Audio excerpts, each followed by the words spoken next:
Hello दोस्तों, नमस्कार। SM किसी चैनल में मैं आप सब लोगों का दिल से बहुत बहुत स्वागत करता हूं। सो दोस्तों, इस वीडियो में हम लोग कवर करेंगे 10 से भी ज़्यादा स्टॉक्स। यस, ये ऐसे स्टॉक है दोस्तों जो कि बहुत सारे लोग कमेंट सेक्शन में पूछते रहते हैं, सर अभी इन स्टॉक्स में करें तो क्या करें। क्या हम लोग फंस चुके हैं कि यहाँ पे लॉस में इनको निकालना चाहिए। तो मैं आपको बताना चाहूँगा दोस्तों कि ये जो कंपनी है वो कोई ख़राब कंपनियाँ नहीं है, ठीक है। सो अगर आपके पास ये कंपनी अगर है तो मतलब अगर आपकी जगह पर होता तो ऑब्वियसली मैं इनको लॉस में नहीं निकालता, ठीक है। तो ऑब्वियसली रिकमेंडेशन तो है नहीं, ये आपका डिसीजन फाइनली यहाँ पे होना चाहिए। सो कौन कौन सी वो कंपनी है एंड उसके पीछे का लॉजिक क्या है, वो सारी चीज़ें कवर करेंगे। पहली कंपनी दोस्तों Sheela Foam. Yes, Sheela Foam की अगर हम लोग बात करें, बहुत अच्छी कंपनी, बट बीच में आप देख सकते हैं बहुत अच्छी खासी गिरावट इस कंपनी में हम लोग को होती हुई देखने को यहाँ पे मिली है। सो गिरावट हो गई, इसलिए कंपनी खराब यहाँ पे नहीं बनती है। कंपनी बहुत सारे एक्विजिशन भी करते हुए देखने को यहाँ पे मिल रही है, ठीक है। सो ज़रूर अगर आपके पास अगर ये कंपनी होगी तो मुझे ऐसा लगता है कि लॉस में निकालने की जल्दबाजी तो आपने यहाँ पे नहीं करना चाहिए। आप चाहे तो कर सकते हैं, आपकी मर्जी, पैसा आपका, डिसीजन भी आप ही का यहाँ पे होना चाहिए। बट कंपनी कोई खराब कंपनी नहीं है, इंस्टीट्यूशनल इन्वेस्टर भी बहुत अच्छी तरीके से इसमें निवेश करके बैठे हुए। नेक्स्ट कंपनी मतलब दोस्तों अभी क्या ही बोले, SRF। ऑब्वियसली भागती हुई ट्रेन में किसी ने तो यहाँ पे चढ़ाई की होगी, उसके बाद वो थोड़ा सा स्टॉक थोड़ा सा ही नीचे यहाँ पे आया होगा, ये देखिए थोड़ा सा ही। तो इसके चलते बहुत सारे लोग परेशान हो रहे हैं, सर ये तो नीचे आ गया। दोस्तों फर्स्ट ऑफ ऑल देखा गया इतनी सी गिरावट से कुछ भी नहीं होता है दोस्तों। मतलब कितना है, 7-8% की गिरावट, दैट्स इट। सो SRF जैसी कंपनी अगर इतनी से गिरावट से अगर हम निकाल देंगे तो फिर कौन सा स्टॉक पोर्टफोलियो में रहेगा। इतनी सी गिरावट तो मतलब एकदम आम बात है, ठीक है। इतना तो प्रेशर हम लोगों को झेलना आना चाहिए अगर मार्केट में मतलब टिकना है तो। सो SRF जैसी कंपनी ऐसी कंपनी जो कि निफ्टी 50 में आने के लिए मतलब डिजर्विंग कंपनी है। मतलब इतनी ये बड़ी कंपनी भविष्य में भी बन सकती है। सो कोई लॉस बीच में या फिर मतलब बोलते हैं ना जल्दबाजी में बेचने की यहाँ पे ज़रूरत नहीं है। प्रॉब्लम ये हो रहा है कि आप बहुत ही क्विक रिटर्न्स एक्सपेक्ट करते हो, इसलिए दिक्कत यहाँ पे हो रही है। रखो सालों साल बहुत अच्छा खासा रिटर्न यहाँ पे बन ही जाएगा। नेक्स्ट अगर हम लोग यहाँ पे बात करेंगे दोस्तों तो वो company PGHL, yes, Procter and Gamble Health Limited, ठीक है। ये PGHL भी है, एक PGHH करके भी है। सो अच्छी कंपनी यहाँ पे अगर हम लोग देखा गया तो छोटी साइज़ की कंपनी, मतलब मिड साइज़ की कंपनी। एंड इस कंपनी में अगर आप जाओगे तो आपको भयंकर वॉलेटिलिटी मतलब तूफान झेलना आपको यहाँ पे आना चाहिए। स्टॉक ऐसे मतलब नॉर्मली ऐसा नहीं चलता है। बहुत सारे ऐसे कर्व लेकर यहाँ पे चलेगा। अगर आप इसका 5 साल का भी डेटा देखोगे तो बहुत बार इस कंपनी ने इस प्रकार के कर्व्स यहाँ पे दिखाए हैं। सो टॉप से यहाँ पे ज़रूर यहाँ पे नीचे देखने को मिल रहा है, तो इसका अर्थ ये नहीं कि कंपनी खराब हो गई करके। अगर आपके पास है तो आप ज़रूर विचार कर सकते हैं। यहाँ पे बहुत बड़े ग्रुप से बिलोंग करते PNG की अगर हम लोग बात करें तो कंपनी में ऐसा कोई गड़बड़ी नहीं है, इतना तो मैं आप लोगों को यहाँ पे कह सकता हूँ। नेक्स्ट अगर हम लोग बात करेंगे तो दोस्तों वो है डॉक्टर लाल पाथ लैब। यस, डॉक्टर लाल पाथ की भी अगर हम लोग बात करें, नीचे से थोड़ा सा ही रिकवर यहाँ पे हुआ है, बट अभी भी बहुत मतलब बीच में ज़बरदस्त गिरावट हुई थी। 50% स्टॉक नीचे आया था। क्यों नीचे आया था? क्योंकि यस, कंपनी ने यहाँ पे इतनी कमाई की। ये कौन सा फेज़ है आप सभी लोगों को पता है? यस, ये कोविड वाला फेज़ है दोस्तों। कि RT-PCR टेस्ट की बात करें तो metropolis health care and doctor Lal path lab, ये दोनों इसमें ज़बरदस्त बिजनेस यहाँ पे कर रहे थे। एंड इसी चीज़ के चलते कंपनी ने इतना पैसा छापा, तो आने वाले समय में जितने भी नंबर्स होंगे वो कंपनी उस नंबर को बीट करना बहुत मुश्किल होगा। तो इसी चीज़ के चलते अभी हम लोग को स्टॉक नीचे देखने को यहाँ पे मिल रहा है। सो क्या ये बिजनेस क्लोज हो गया? क्या बिजनेस खराब हो गया? नहीं, ये सारी चीज़ अप्स एंड डाउन्स बिजनेस में चलती रहती है दोस्तों, ठीक है। तो अगर किसी के पास डॉक्टर लाल पाथ होगा तो मुझे नहीं लगता कि कोई उसके पोर्टफोलियो में खराब कंपनी है करके। नेक्स्ट बात करेंगे दोस्तों तो इंडसइंड बैंक। देखिए बहुत ध्यान से सुन लेना मैं क्या बोलता हूँ। इंडसइंड बैंक फिलहाल तो मेरे पास नहीं है, ठीक है। मैं बैंकिंग में हमेशा आप लोगों को पता ही है जो 5 स्टॉक आपको बताता हूँ, मतलब HDFC, Kotak, ICICI, AU small finance bank and अगर किसी को जाना ही है सरकारी बैंक में तो स्टेट बैंक ऑफ इंडिया, ठीक है। अगर कोई और एक्स्ट्रा अगर किसी को जाना ही है तो फेडरल बैंक को भी चाहो तो थोड़ा बहुत स्टडी कर सकते हो। अभी IDFC को भी हम लोग ज़रूर ट्रैक करेंगे क्योंकि थोड़ा बहुत अच्छा परफॉर्मेंस दे रहा है, रिजल्ट का इंतजार है। सो इंडसइंड बैंक अगर देखा गया तो इसका अर्थ नहीं कि खराब है करके, बट आप चेक करोगे तो यस, बाकी जो बैंक्स थे मतलब 5 साल में तो 28% के नेगेटिव रिटर्न है।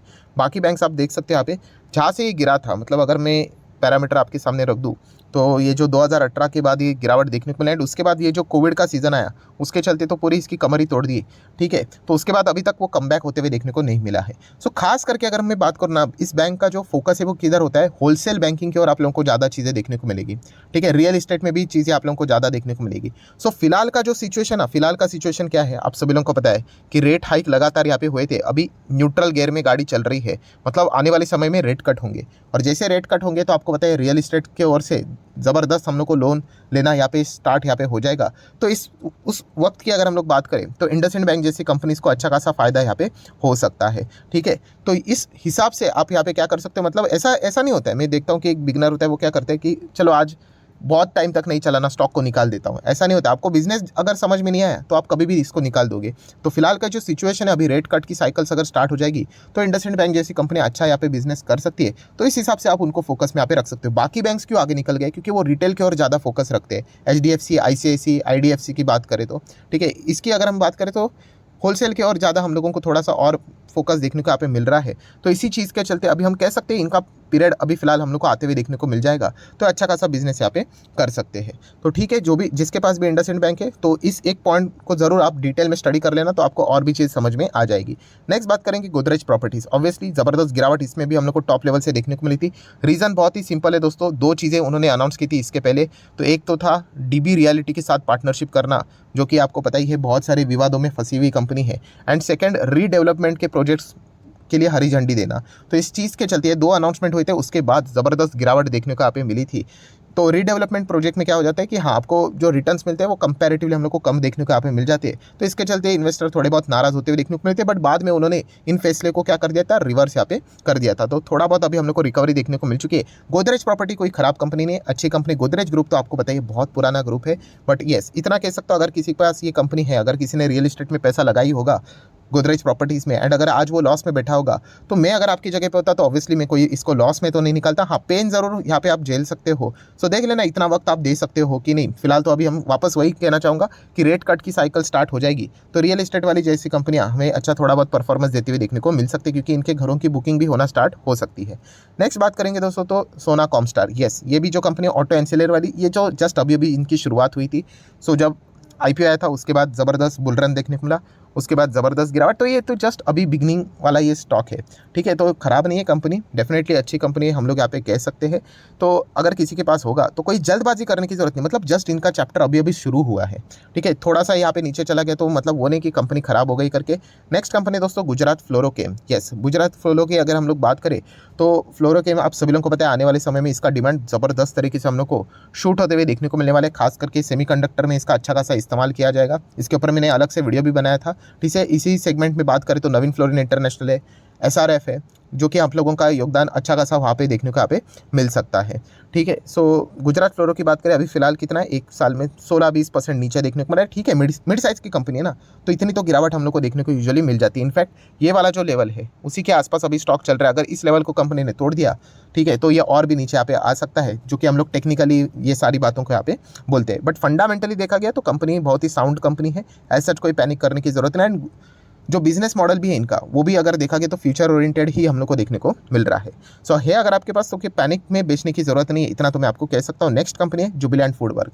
सो डोमिनोज पिज़्ज़ा की बात करें, QSR की बात करें तो उसमें फिलहाल ये नंबर 1 पोजीशन पे काम करते हुए देखने को मिल रही है। अगर आपके पास ये भी कंपनी होगी, कॉर्पोरेट एक्शन भी हम लोग को होते हुए देखने को मिला था, ठीक है। सो लॉस में निकलने की तो कोई ज़रूरत नहीं, इतना तो मैं कह सकता हूँ, इतनी तो बढ़िया कंपनी है। नेक्स्ट अगर हम लोग बात करेंगे, येस, HDFC लाइफ इंश्योरेंस। सो HDFC लाइफ भी एक ऐसी कंपनी है दोस्तों, मतलब मैं कुछ कंपनियाँ ऐसा हमेशा बोलता था कि 1000 के ऊपर जरूर जाएंगे, उसमें से ICICI बैंक जरूर चला गया। HDFC लाइफ से रिलेटेड भी मैं बाद में बोलता था, बट बीच में अगर देखा गया तो बहुत सारे हादसे हम लोग को इन स्टॉक्स के होते हुए देखने को मिले। कोई इंटरनल हादसा नहीं हुआ, आज भी देखा गया तो ये नाम है ना, इसके चलते आपको डरने की जरूरत नहीं, HDFC, ठीक है। तो पैसा तो आप लोगों का जरूर यहाँ पे बन जाएगा। हाँ, बट बीच में जो सरप्राइजिंग फैक्टर हम लोग को देखने को मिला था, अगर मैं एक साल का डेटा आपके सामने रख दूं तो ये फेब मंथ में आप देख सकते हो जोरदार क्रैश हुए थे HDF जितने भी लाइफ इंश्योरेंस कंपनीज है। क्यों? यस, आपको याद होगा निर्मला सीतारामन जी ने बजट में एकदम ही सरप्राइजिंग फैक्टर यहाँ पे बोल दिया कि जो नया टैक्स रिजीम से रिलेटेड उन्होंने पॉइंट सामने रख दिए, एंड इसके चलते क्या हो जाएगा कि आपको ये जो डिडक्शन वाली जो चीज़ें आप लोग लेते हो 80C के अंदर, ठीक है, तो वो आप लोगों को मतलब वहाँ पे मतलब बोलते हैं ना उसकी ज़रूरत नहीं रहेगी करके। वैसे तो टेक्निकली देखा गया तो वो चीज़ें गलत होती है, टैक्स बेनिफिट्स के लिए वो चीज़ें नहीं, खुद के से मतलब लाइफ को प्रोटेक्ट करने के लिए वो चीज़ें लेनी होती है। सो इसी चीज़ के चलते हम लोग को अच्छा खासा झटका भी लगते हुए देखने को यहाँ पे मिला था। बट इसके चलते कोई कंपनियां बर्बाद नहीं होती है। हाँ, एक बात ज़रूर है, इसके चलते हमें ये नुकसान ज़रूर है, टाइम वैल्यू ऑफ मनी ये प्रॉपरली नहीं मिल रहा है। टाइम वैल्यू ऑफ मनी मतलब क्या होता है कि रिटर्न तो बन गए, बट यही पैसा अगर हम किसी और यहाँ पे रख देते, अच्छे स्टॉक में रख देते, तो वहाँ पे बेटर रिटर्न हम लोग निकाल सकते थे। तो उस हिसाब से हम लोग ज़रूर बोल सकते कि टाइम वैल्यू ऑफ मनी के हिसाब से जितने चाहे उतने रिटर्न्स नहीं बने। बट देखिए, शेयर मार्केट में जब आते हो ना आप, आपके हर एक शॉट मतलब मारने जाओगे ना तो 6 नहीं लगने वाला है, उसमें ये सारी चीज़ें हम लोग को ज़रूर होते हुए देखने को यहाँ पे मिल जाएगी। तो इस पॉइंट को भी आप लोगों ने नोट करके यहाँ पे रखना चाहिए। मतलब जो भी आप स्टॉक अपने पोर्टफोलियो में रखते हो सबके सब चलेंगे इसकी कोई गारंटी नहीं होती दोस्तों। एंड अगेन एक और लर्निंग वाला पॉइंट यहाँ पे मिल गया, कौन सा, कि देखिए क्या ये सरकारी कंपनी है, नहीं, बट फिर भी सरकार के एक डिसीजन के चलते जितने भी लाइफ इंश्योरेंस कंपनियां थी वो क्रैश हो गई थी। तो ये भी पॉइंट आप लोगों को समझ में यहाँ पे आना चाहिए। सो कंपनी खराब नहीं है, 1000 तक मतलब पहले तो मैं बोलता था क्योंकि कंपनी बहुत ही यहाँ पे अच्छी है, आज भी अच्छी है, लॉस में निकलने का तो कोई सेंस यहाँ पे बनता है नहीं। एंड आप सभी लोगों को पता ही है कि HDFC ग्रुप से वो कंपनीज बिलोंग यहाँ पे करती है। देन बालकृष्णा इंडस्ट्री अगर है आपके पास, ऑफ रोड के जो टायर्स रहते हैं उसमें कंपनी बहुत अच्छा काम करती है, कोई पैनिक की जरूरत नहीं है। नेक्स्ट कंपनी दोस्तों वैभव ग्लोबल। यस, मैं वैभव ग्लोबल में देखता हूँ प्रॉब्लम यहाँ पे वही है कि ये कंपनी का पैटर्न बहुत सारे लोग मिस करते हैं। मतलब ये कंपनी ऐसा चलती है दोस्तों, लिटरली ऐसा ऐसा ऐसा ऐसा चलेगी।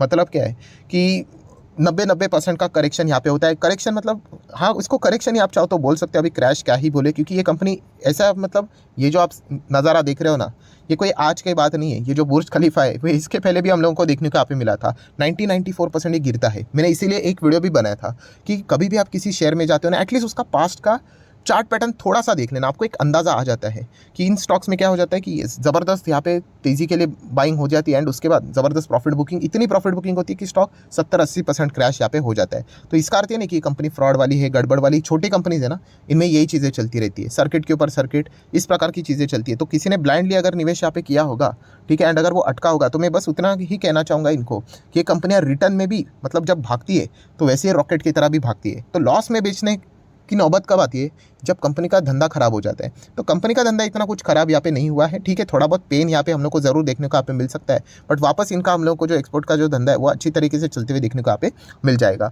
सो ज़रूर ये सारी चीज़ें हम लोगों ने पहली स्टडी यहाँ पे करनी होती है कि हम कौन से स्टॉक में यहाँ पे जा रहे हैं, वरना बाद में हम लोग को इस प्रकार के झटके यहाँ पे लग जाते हैं। आप यहाँ पे कैलकुलेट करके देखो, 94% की गिरावट मिलेगी, यहाँ पे देखिए 95% की गिरावट मिलेगी। मतलब आपको ये पता होना चाहिए कि आप ऐसे कंपनी में पैसा डाल रहे हो कि आपका ₹1,00,000 कल अगर देखा, कल मतलब आने वाले समय में 10,000 भी रह सकता है, 90% उड़ सकता है। अगर आप मेंटली वो प्रिपेयर हो पहले से ही, तो ही ऐसे कंपनी हमें आप लोगों ने जाना चाहिए। एंड अगर ऐसी कंपनी में अगर आप जाते हो तो पोर्टफोलियो भी आपका डाइवर्सिफाई होना चाहिए। ऐसा नहीं कि एक ही शेयर में पैसा रख दिया, वरना ये तो आर या पार की लड़ाई हो जाएगी। चल गया तो सीधा मतलब ₹1,00,000 से 20, 25, 30, 40, 50, 60 लाख कमा सकते हो, नहीं चला तो पूरा ₹1,00,000 उड़ गया, ठीक है। तो इसमें सेंसिबल बात क्या होती है कि आप ऐसे ही, अगर आपको ऐसे ही रिस्की स्टॉक्स में जाना है तो 10 स्टॉक्स का पोर्टफोलियो भी अगर आप बना दोगे तो इतना तो आप मतलब, अगर आपको मार्केट अच्छा आता है तो ऐसा तो नहीं होगा कि 10 के 10 नहीं चलेंगे, ठीक है। अगर उसमें से 3-4 भी अगर आपके चल गए तो आपका एवरेज रिटर्न भी अच्छा खासा देखने को मिल जाएगा। तो ये भी एक पॉइंट आप लोगों को समझ में यहाँ पे आना चाहिए। सो ठीक है दोस्तों, जितने भी इंपॉर्टेंट स्टॉक्स थे वो सारे मैंने आप लोगों के सामने रख दिया। अगेन कहना चाहूँगा, कोई रिकमेंडेशन है, आप खरीदो, आप बेचो, आप जो चाहे आप कर सकते हो, पैसा आपका डिसीजन आपका होना चाहिए। बट हाँ, ये कंपनियाँ कोई वाहियात कंपनियाँ नहीं, बोलते ना मतलब कि इसमें फ्रॉड है, कोई गड़बड़ हो गई, वैसे तो फिलहाल कोई सिचुएशन देखने को नहीं मिल रही। तो एक पॉइंट आप लोगों को जरूर पता है यहाँ पे होना चाहिए। सो वीडियो अच्छा लगे तो चाहो तो लाइक एंड शेयर कर सकते हैं। डीमैट अकाउंट अभी तक ओपन नहीं किया तो लिंक नीचे डिस्क्रिप्शन में 25 वीडियो की लिस्ट आपको फ्री ऑफ कॉस्ट मिल जाएगी। आपका नाम, कौन सा अकाउंट अपने लिंक के थ्रू ओपन किया, प्रॉपर्ली कमेंट्स में बता देना, तो हफ्ते भर के अंदर अंदर सारे लेक्चर्स मेरे साइड से फ्री ऑफ कॉस्ट प्रोवाइड कर दिए जाएंगे। So that's it, thank you very much दोस्तों, we will be meeting our next video. तब तक के लिए बाय बाय।